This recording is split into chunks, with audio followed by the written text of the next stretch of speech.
Listen, y'all, I'm tired.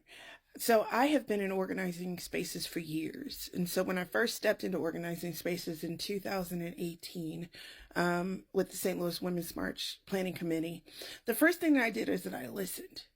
I listened to and I learned from people who have been activists for years and years and years before I began giving my opinion, putting forth, like, here's what I thought. The reason why was because I did not have enough experience with organizing to be able to say what I liked and didn't like because, there were people that knew more than I did. And so right now, one of the things that Robin DiAngelo asked white people in her book Nice Racism to ask themselves is what informs your disagreement? Because what informs my disagreement with the blue bracelets ends up being my experience, my understanding of history. These blue bracelets are the same as the pink hats, the same as the safety pins. And what I find is that a lot of people use those in order to make themselves feel better without actually having to do the hard work of challenging systemic racism, of sacrificing, of resource allocation, of actually organizing and putting yourself on the line in order to make sure that people in your community have the best of what they have access to, what they need in order to be able to thrive. And so it's so amazing to me because earlier on my post, and the reason why I'm responding now is because this post keeps getting more and more comments with more and more, mainly white women, telling me, here's how you should feel about this. It's not how I feel about it.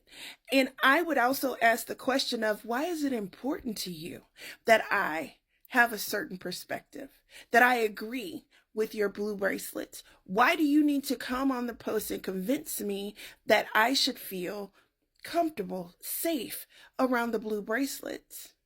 Again, my experience is informing my disagreement. And it's also amazing to me that there was a woman that came on the post and said, hey, I voted for Trump, but I like to consider myself a safe space. And there were women that came onto that post and explained to her why she wasn't a safe space. And I'll be doggone, it's like, yes.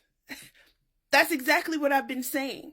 And so the fact that you all are able to apply it to yourselves, but you don't have the ability to self-reflect and say, well, wait a minute, if I'm putting myself in the shoes of a black woman, might I also feel this way?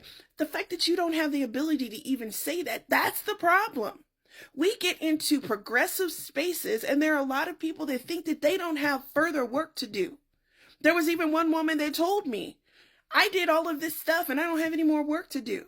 Well, if that's the way that you feel, then once again, you have to understand that you're not an ally. And the biggest thing that people have to know is that you are not the person that decides that you're an ally. The groups that you're supposed to be standing with are the ones that decide that you're an ally. And I can honestly tell you that in most progressive spaces, many of you would not be considered an ally because, number one, you don't listen. Number two, all of your organizing is very white-centered. And number three, it's performative.